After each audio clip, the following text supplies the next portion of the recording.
श्री ओम करणी, श्री ओम करणी,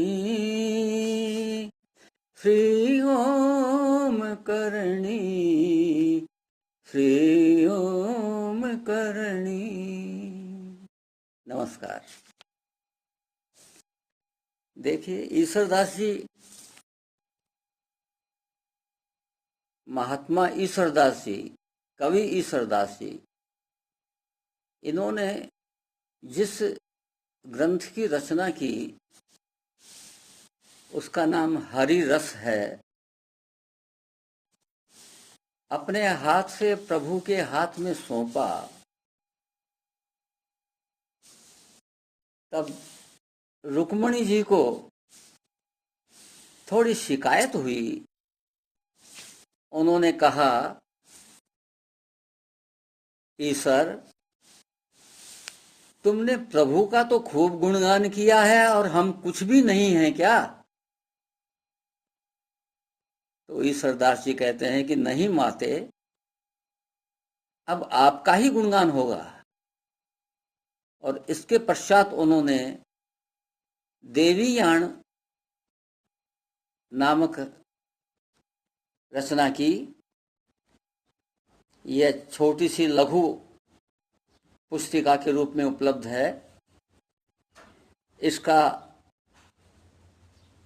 शक्ति के उपासक जो भक्त हैं वो लगभग रोजाना ही पाठ करते हैं। गुजरात में इसका प्रचलन ज़्यादा है, राजस्थान में कम है। तो जब ईश्वरदास जी महाराज हरिरस की महिमा का वर्णन करते हैं तो उस महिमा के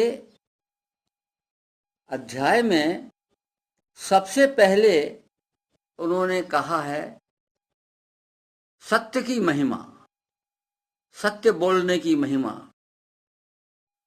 धर्म के 4 चरण आपको बताए गए थे, उनमें से सबसे पहला चरण है सत्य बोलना। तो इसके संबंध में, इसकी महिमा के संबंध में ईश्वरदास जी महाराज फरमाते हैं,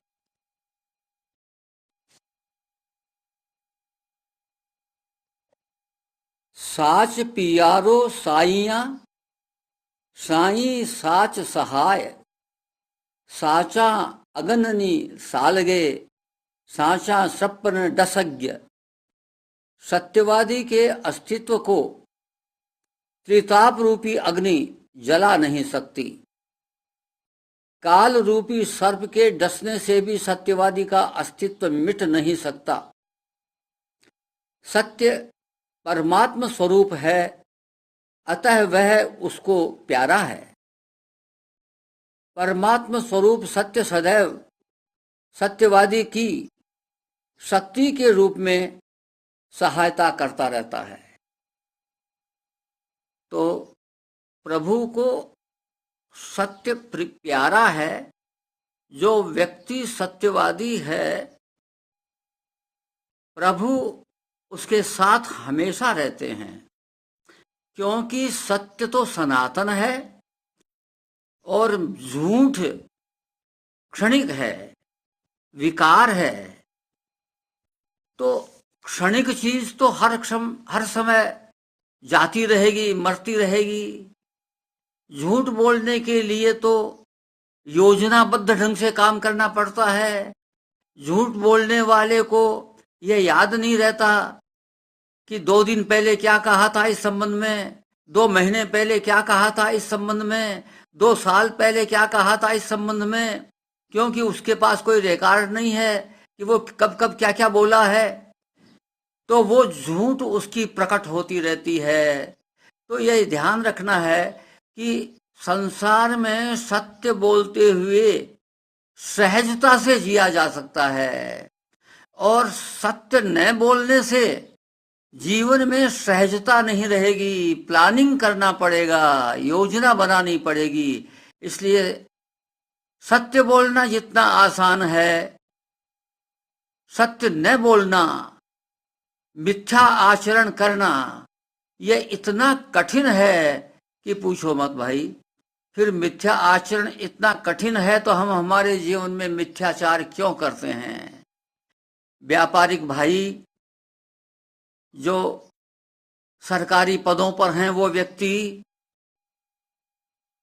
रात दिन खूब मिथ्याचार करते हैं, जबकि यह अपने व्यक्तिगत जीवन के आधार पर बता रहा हूं कि ऊंचे से ऊंचे पद पर रहते हुए भी व्यक्ति सत्य का आचरण कर सकता है, मिथ्याचार की कोई आवश्यकता नहीं है।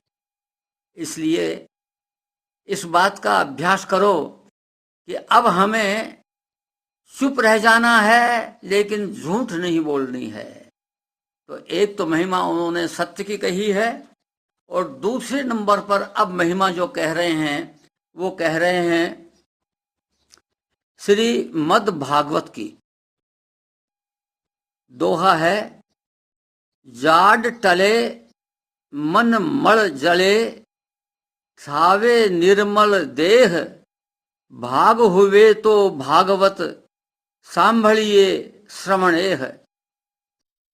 जिसके श्रवण मात्र से मन के विकार और अज्ञानता का नाश होकर यह शरीर निर्मल पाप रहित हो जाता है। जिनके भाग्य में बदा है वे भाग्यशाली ही श्रीमद् भागवत की कथा को सुन पाते हैं। तो भागवत का इतना महात्म्य बताया है उन्होंने कि इसके श्रवण मात्र से सारे विकार नष्ट हो जाते हैं। देखो भाई, यह आप समझ भी गए होंगे, यह जो शरीर है यह विकारों का पुंज है, और इसमें जो चेतन तत्व है केवल वही निर्मल है। जब आप भागवत पढ़ेंगे तो वो चेतन तत्व पुष्ट होता जाएगा। तो इसके इन्होंने कहा श्रवण मात्र से, इसको सुनने मात्र से आप निर्मल होते चले जाएंगे। इसके लिए आपको कुछ प्रयास नहीं करना है। इसमें इन्होंने यह भी नहीं कहा कि आचरण में भागवत आपके आनी चाहिए। इन्होंने कहा है कि श्रवण मात्र से ही आपको इतना फल मिल जाएगा। गीता जी के भी श्रवण मात्र के लिए भगवान ने कहा है कि जो श्रवण करते हैं, पाठ नहीं केवल श्रवण करते हैं, वो भी ऊंचे लोगों को जाते हैं। और भागवत में भी यही कहा है कि आपकी काया कंचन की तरह से निर्मल हो जाएगी, बहुत पवित्र हो जाएगी, विकार रहित हो जाएगी। इसलिए ये अब निर्णय लिया गया है, सोचा है कि कल से भागवत के कुछ अंश आपको सुनाया करूंगा। तो भागवत के कुछ अंशों में सबसे पहले तो चतुर्श्लोकी भागवत रोजाना ही बोली जाएगी। चतुर्श्लोकी भागवत में क्या है कि वो मूल पाठ संस्कृत में हो जाता है, और संस्कृत देव भाषा मानी गई है। वैसे सब भाषाएं प्रभु की प्रकट की हुई हैं। हम सब भाषाएं नहीं जानते, लेकिन प्रभु तो सब भाषाओं को जानते हैं। हम जो कुछ बोलते हैं उस भाव को वो समझते हैं, अतः वो उसी भाव के अनुरूप उसका अर्थ लगाते हैं। इसलिए हमें इस बात की चिंता नहीं करनी चाहिए कि भाई हमको संस्कृत नहीं आती है या हमको फला भाषा नहीं आती है, प्रभु तो यही भाषा समझते हैं, ऐसा नहीं है। तो चतुर्श्लोकी भागवत के बाद में थोड़ा प्रसंग भागवत से भी मूल रूप में आपके सामने आएगा। निष्कर्ष रूप में अपनी तरफ से कोई बात कहनी होगी तो कह दूंगा, नहीं तो मूल भागवत अब आपके कानों में पड़ेगी। यदि किसी दिन मैं भागवत आपको न सुना पाऊं तो मेरा जो पिछली भागवत आपको बताई हुई है रहेगी आपके सामने, उसको जरूर सुन लो। इसमें 5-7 मिनट से ज्यादा समय आपका नहीं लगेगा।